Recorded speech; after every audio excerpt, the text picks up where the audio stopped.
Buenas tardes, una nueva emisión del Grano del Sistema. Recuerde, suscríbase, me gusta y sigamos. Antes de comenzar, quiero pasar un avisito parroquial. El viernes hemos subido la reedición de un video grabado en diciembre de 2013 con la profesora Sabrusone. Véanlo, por favor, porque si quieren saber cómo se mueve el mundo, escuchen a esta mujer, porque los datos que larga no lo van a escuchar en ningún otro lado. Búsquenlo, lo tienen en mi página, en mi muro de Facebook, Gabriel Ordóñez, lo tienen en las dos páginas del Grano del Sistema, y también está en Populus TV. Búsquenlo, véanlo con tranquilidad, no van a escuchar nunca en ningún lado lo que dijo esta mujer. Uno de los mejores programas que se han hecho y uno de los mejores programas sin duda de TLV1. Ahora vamos a iniciar con un video. Quiero que vean este video, escuchen con detenimiento, porque de una vez por todas tenemos que empezar a sentar, sobre todo la gente joven, las nuevas generaciones, cómo empezó esto y quiénes eran los que estaban del otro lado que empezaron esto. Este video es una mini conferencia que da Roberto Santucho unos días después de la masacre de Ezeiza en 1973. Un valor histórico tremendo. Escúchenlo, son 9 minutos más o menos, y después vienen 5 minutos más de varias preguntas que le hacen los periodistas. Imperdible, para que empiecen a ver cómo se mueve esto. Véanlo con tranquilidad y después seguimos.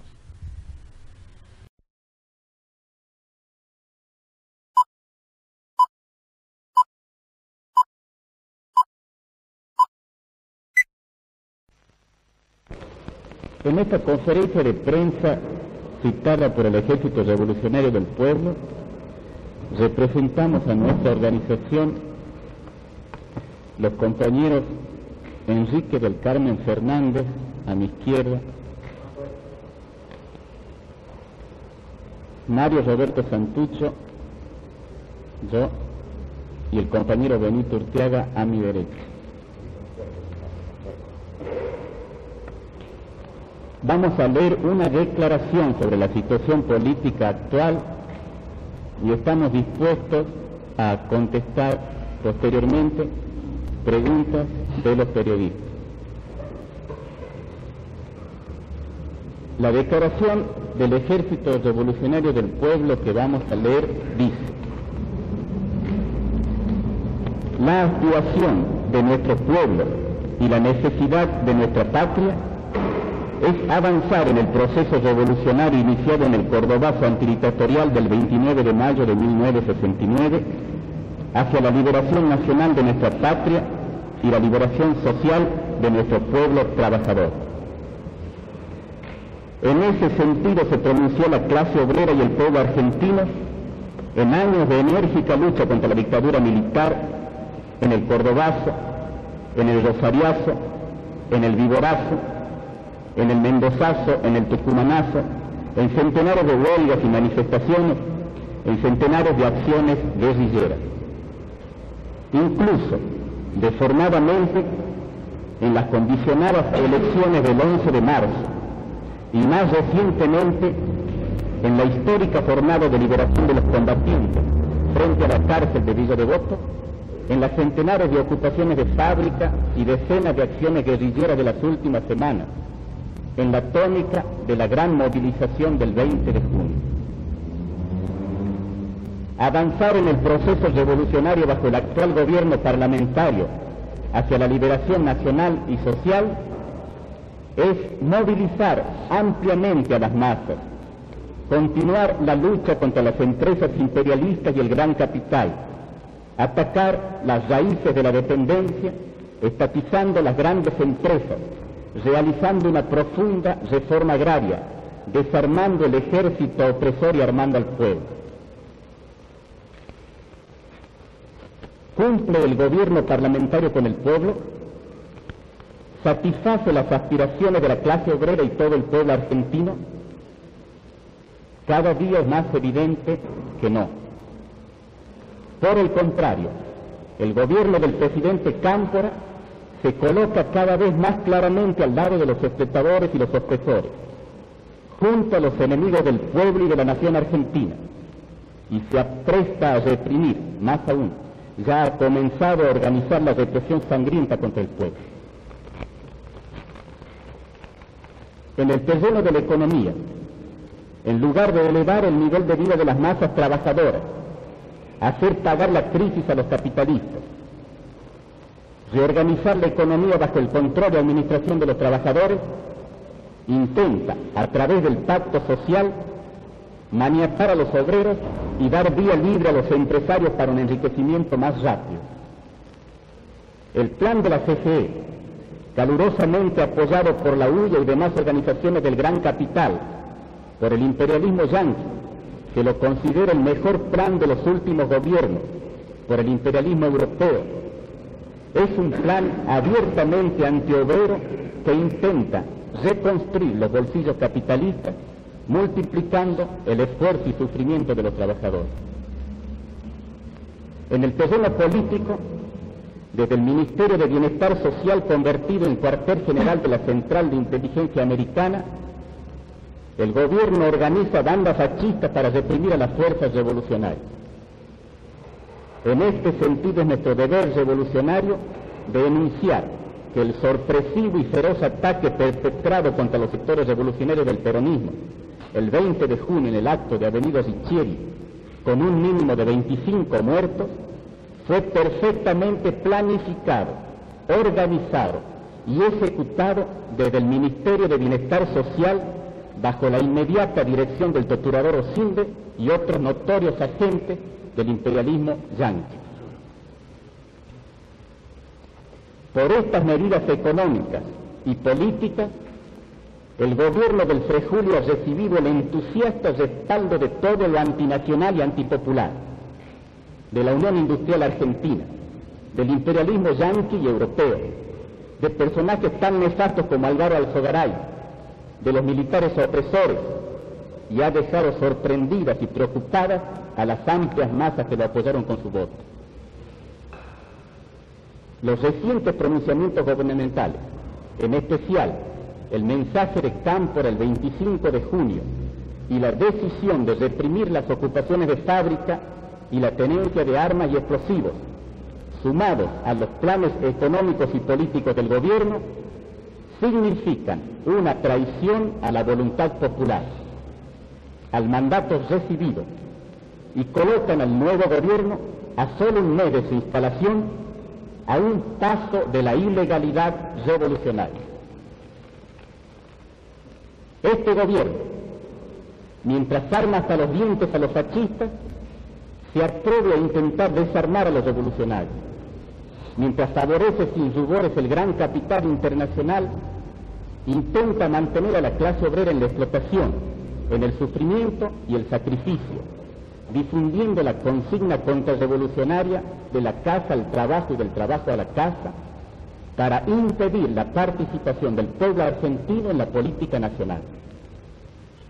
Mientras se abraza con los militares contrarrevolucionarios, se prepara a atacar, junto con ellos, a la guerrilla y al pueblo. Alentados por las medidas del gobierno, las Fuerzas Armadas contrarrevolucionarias y las bandas fascistas que ellos contribuyen a armar y organizar, se preparan activamente, se fortalecen y reorganizan, y ya han comenzado su contraofensiva antipopular y antiguerrillera. El presidente Cámpora pide tiempo y tranquilidad, y es claro hoy día cómo utiliza este gobierno ese tiempo para unirse más a los explotadores y opresores y preparar el engaño y la represión del pueblo. Pero todos los intentos, todas las traiciones de estos enemigos del pueblo argentino y de la patria fracasarán. Encontrarán en su camino el infranqueable obstáculo de nuestro heroico y valiente pueblo, que sabrá enfrentar a sus enemigos con energía e inteligencia, con mayor fuerza y eficacia aún que en el período de la dictadura militar. las decenas y decenas de héroes del pueblo que dieron generosamente su vida en la dura lucha antidictatorial, y las decenas de héroes populares que cayeron bajo las balas militares y fascistas en este primer mes de gobierno parlamentario, no serán olvidados. Su ejemplo alentará y guiará a los miles y miles de revolucionarios que nuestro pueblo destacará a las primeras filas del combate actual por el camino de la guerra revolucionaria hacia el poder obrero y popular socialista, hacia la verdadera liberación nacional y social. No hemos temido a la dictadura militar, no tememos a las bandas fascistas, no tememos al ejército contrarrevolucionario, ni tememos a los políticos traidores y farsantes que se ocultaron en el momento de la lucha y hoy quieren engañar, dividir y destruir la fuerza revolucionaria del pueblo argentino. El gobierno del presidente Cámpora está dando un paso trascendental, el de pasar a la represión popular. Si se atreve a hacerlo, cediendo a las presiones reaccionarias, se colocará sin duda en completa ilegalidad, constituyendo esa medida un verdadero golpe de Estado contra la voluntad popular. Señor Santucho, la declaración que usted acaba de leer, ¿cómo debe interpretarse? ¿Como una toma de posición, como una declaración de guerra al actual gobierno o como solo una advertencia? Como una advertencia y un intento de que el gobierno del presidente Cámpora no tome partido abruptamente junto a los sectores más reaccionarios, junto a los enemigos de la clase obrera y el pueblo argentino, como parece estar orientado a hacerlo de acuerdo a las declaraciones de represión de las ocupaciones de fábrica y de persecución al armamento popular. Santucho, esto significa que van a seguir operando militarmente.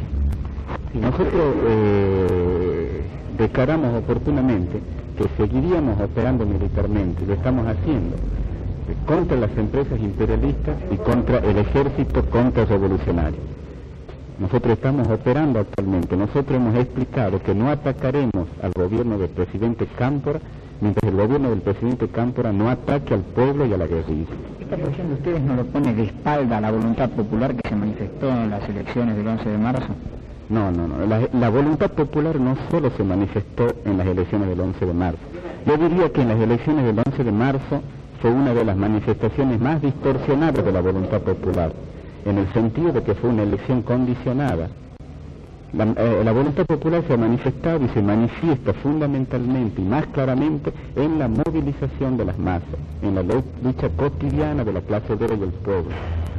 En este sentido que usted pregunta respecto a la continuidad operativa, la voluntad del pueblo argentino se manifestó muy claramente el 25 de mayo, cuando impidió el intento del ejército contrarrevolucionario de desfilar en la asunción del mando del presidente Cámpora. El pueblo argentino movilizado obligó a los militares, a los odiados militares, a volver a los cuarteles. Impidió ese desfile.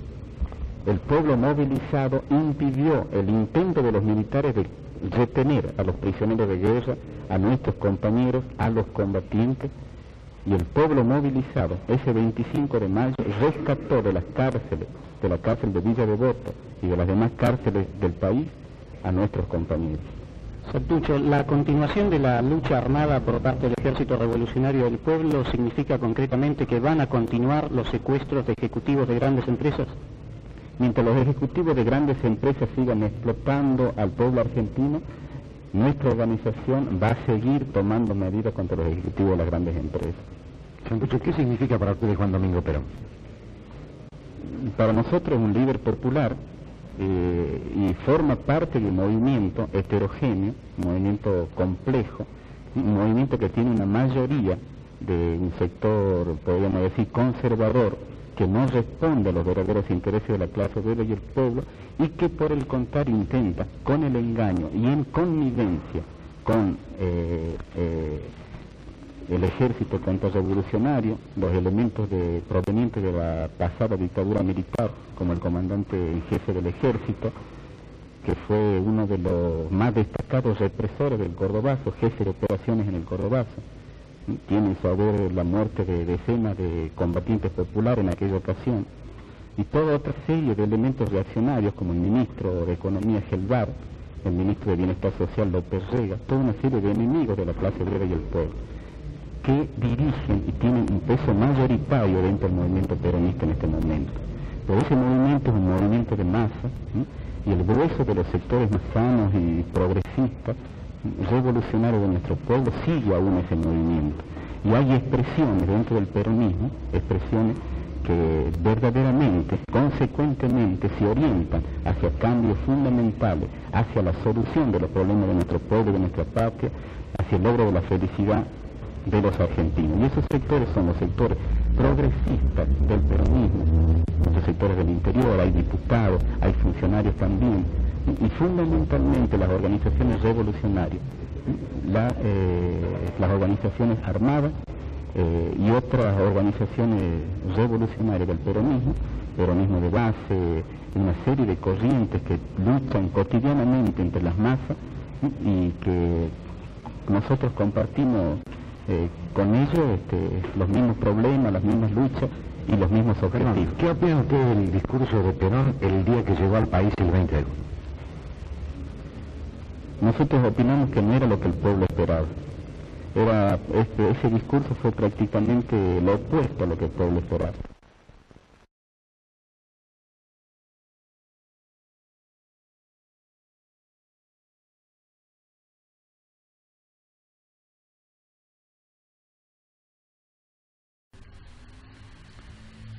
¿Se dieron cuenta?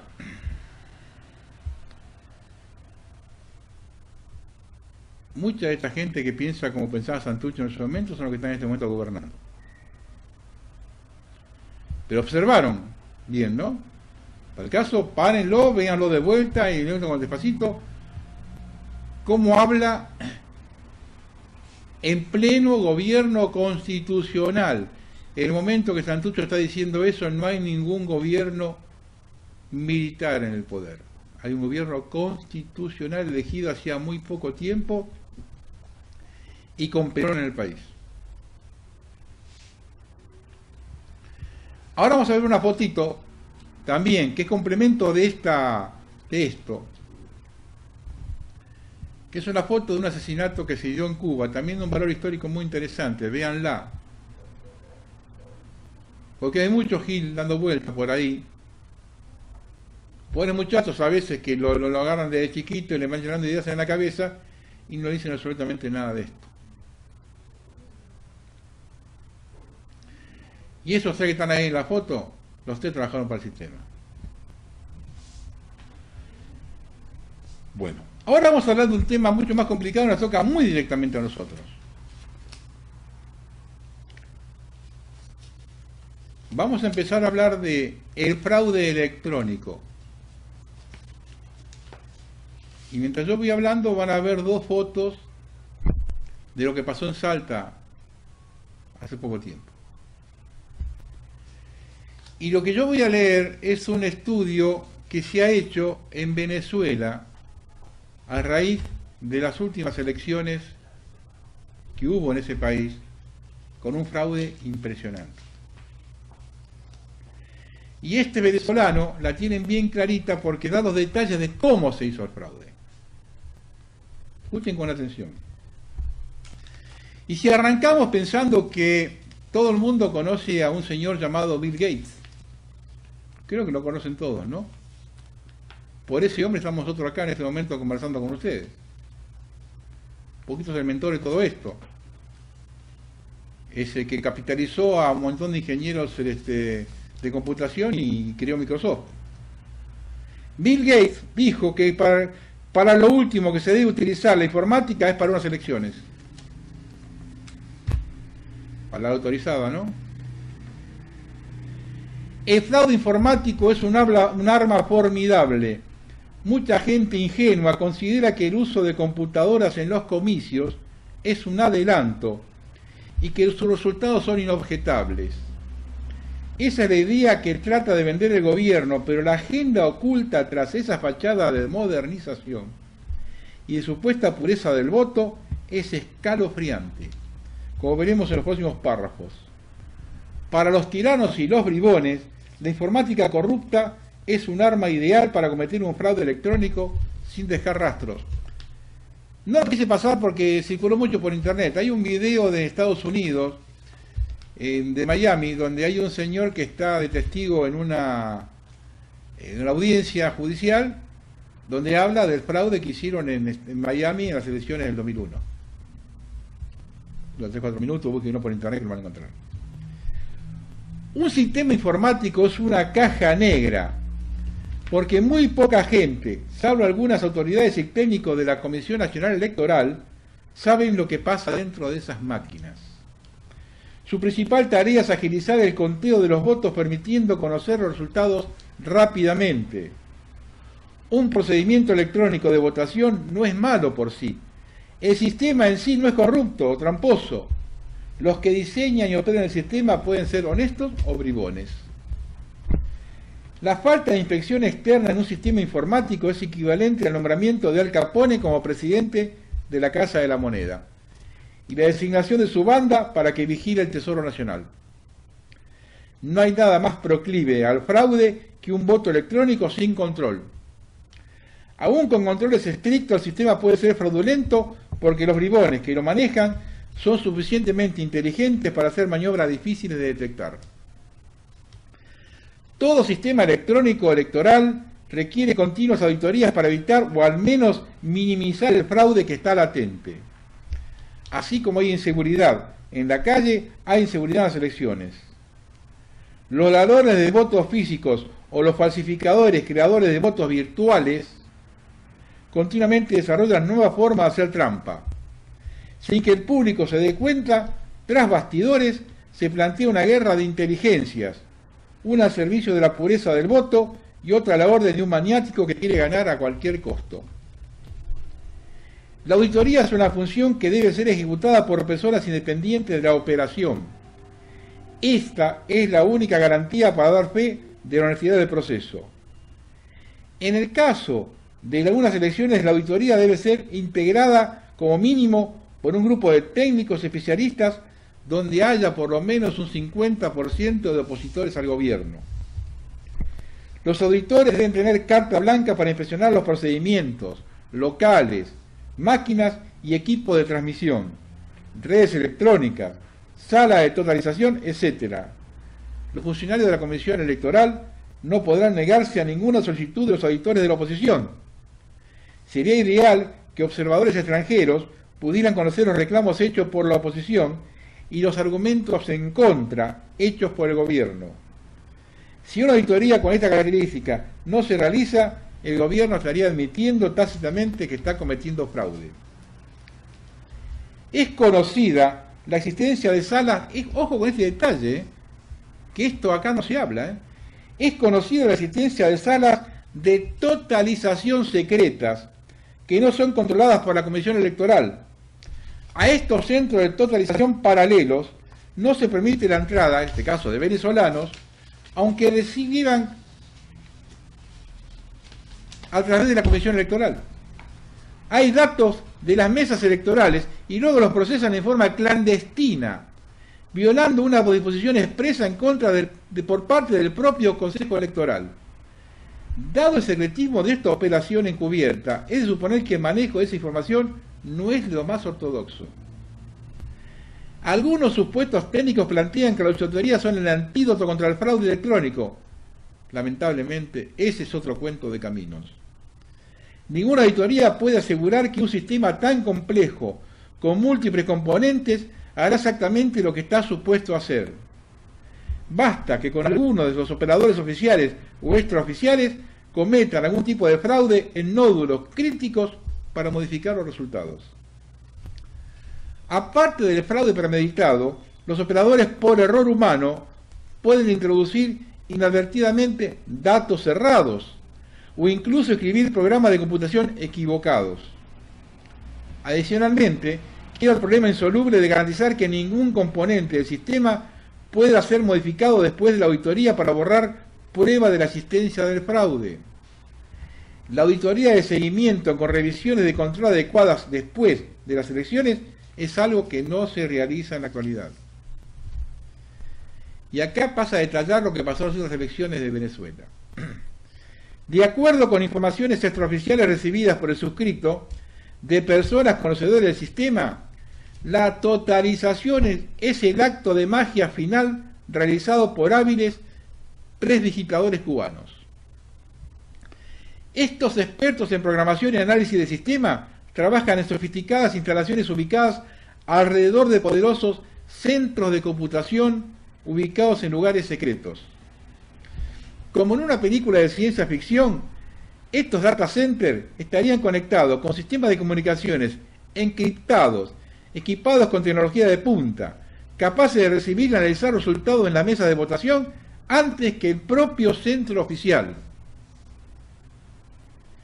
Este enrutamiento de las comunicaciones es posible gracias al férreo control que ejerce el gobierno sobre la red. La intención es luego cambiar el resultado si es diferente al deseado. Como en un acto de magia, mis informantes aseguran que estos centros de totalización secretos, hábiles técnicos cubanos expertos en informática, crean la ilusión mágica que todo el proceso se realiza transparentemente. También se dice que el Comando de Venezuela tiene absoluto control sobre el proceso, lo cual es falso. La oposición no tiene acceso al centro de totalización, y menos a los centros secretos. Igualmente tampoco tiene una clave que impida a la Comisión Electoral y al Comando Carabobo decodificar los datos que vienen de las mesas electorales.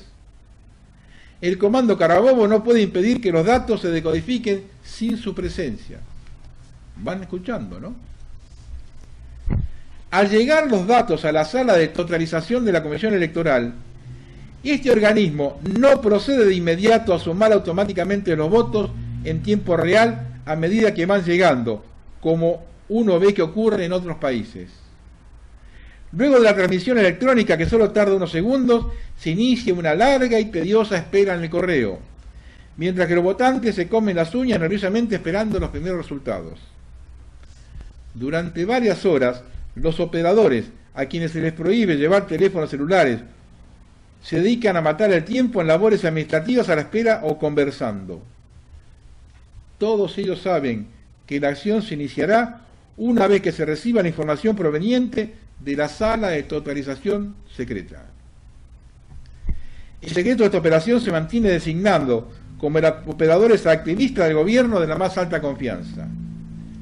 Mientras el correo espera la sala de totalización secreta en la Universidad Bolivariana y próximamente en La Habana está en ebullición. La data ahí se va contabilizando en tiempo real a medida que llega. Tan pronto se tiene un 40% de votos escrutados, ya que se va creando una tendencia irreversible, para entonces ya están en los computadores de los centros secretos la información sobre cuáles son las mesas que van a ser auditadas. ¿Escucharon, no? En ese momento, los computadores proceden automáticamente a proyectar cuáles son las mesas que no van a ser auditadas, con el mayor número de abstenciones. El número de votantes en esas máquinas se totaliza en tiempo real, y antes de llegar al 60% de votos escrutados, ya el jefe de la sala tiene una idea aproximada del total de abstenciones en cada mesa, y de cuál es la diferencia entre los dos principales candidatos. En base a esa información, se ordena al partido oficial a iniciar el plan de movilización previsto para obligar a votar a los militantes que aún no lo han hecho. Eso explica el mayor flujo de oficialistas al final del día. Si el candidato del gobierno va adelante cómodamente, no se hace nada. Si la brecha es pequeña, especialmente si va ganando el candidato opositor, se determina la cantidad de votos virtuales necesaria que debe agregarse a las mesas no auditadas en reemplazo de los votantes que no asistieron a depositar su voto. Este cálculo es hecho automáticamente porque los computadores de la sala de totalización secreta tienen información de cuántas abstenciones hubo en cada mesa. Los votos virtuales provienen del padrón inflado. Acá pasa también, que según los expertos ha crecido 4 veces más rápido que la población. El exceso de crecimiento sobre lo esperado es cercano a los 4 millones de votos en Venezuela. Al llegar al 80% de los votos escrutados, generalmente la tendencia es irreversible y la información ajustada se transmite al correo. De inmediato el centro oficial entra en ebullición a preparar los reportes que van a ser emitidos por la Comisión Electoral de la Nación. Pocos minutos después, la Comisión Electoral emite su primer reporte electoral. El proceso entre el cierre de las mesas de votación y el envío de resultados ajustados de la sala de translación maestra al correo toma entre 3 y 4 horas. Ese es el tiempo requerido para masajear la data y hacer los ajustes ilegales requeridos.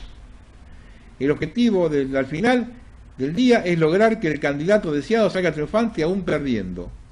Este hecho es un delito extremadamente grave que merita ser investigado atentamente. Esto lo escribió Frank Abagnale. ¿Se dan cuenta? Que ya acá el abanico de posibilidades es inmenso. Salas de cómputos secretas que reciben información antes que el correo.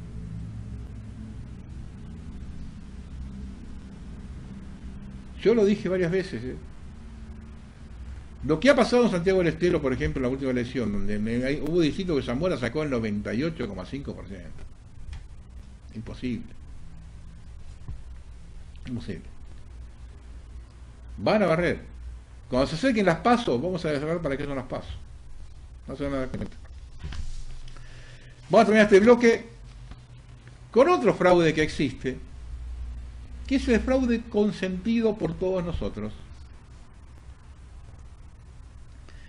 Ese fraude, no denunciado oportunamente, es financiar los descomunales campañas electorales del oficialismo con los recursos de los contribuyentes, opositores incluidos, en el medio de la oposición que debe afrontarse con recursos propios. Fraude es embellecer al Estado transformándolo en un aparato al servicio de la carrera política gobernante. Fraude es que el gasto en publicidad oficial, eufemismo del culto a la personalidad, se lleva a la parte del león del presupuesto. Fraude es la permanente propaganda electoral encubierta e ilegal, que se encubre en la expresión gestión fulano de tal, de los avisos con los que nos bombardean.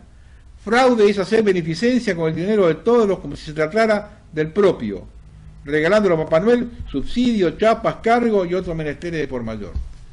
Acuérdense en la elección de 2007, cuando gana Cristina Fernández, que la elección la hizo Kirchner.